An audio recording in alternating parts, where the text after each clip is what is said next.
Hello, everyone. Sorry, I'm a little sick, so I'm going to be a bit hoarse.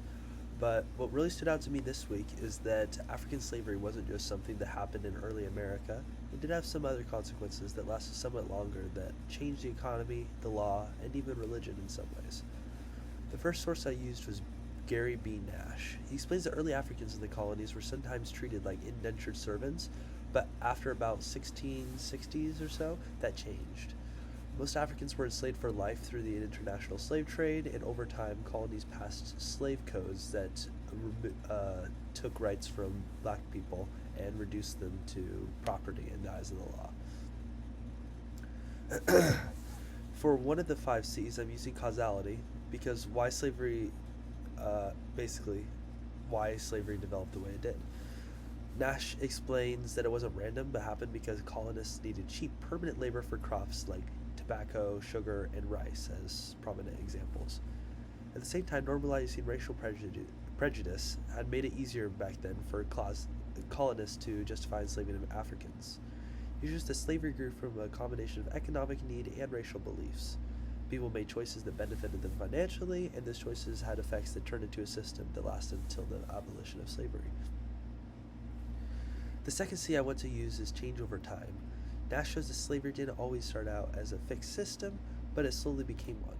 In the early 1600s, Africans had sometimes earned freedom, but by the late 1600s and early 1700s, slavery became slavery became a permanent thing, based off of both hereditary and racial attributes.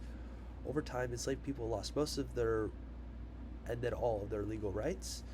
Slavery changed from temporary labor into a lifelong status passed from parent to child.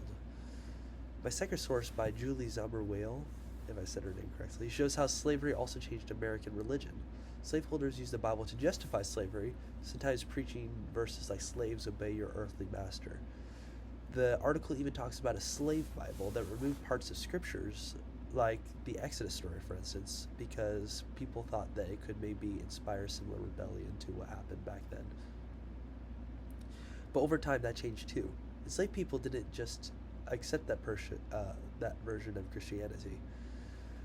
The article says as soon as enslaved people learned to read English, they immediately began to read the Bible, and they immediately began to protest the idea of a biblical justification for slavery, realizing Christianity is a message of freedom, not control. That shows change over time from religion being misused to oppress to becoming a symbol of hope and redemption. So slavery matters historically because it didn't just exist, it had some other longer lasting effects. It changed laws, labor systems, some racial beliefs, and even how people understood God up until it was all reversed much later. It is important to study so as to see how it shaped behaviors and belief at those times. Well, that's all I got. I'm looking forward to seeing your responses. Thank you.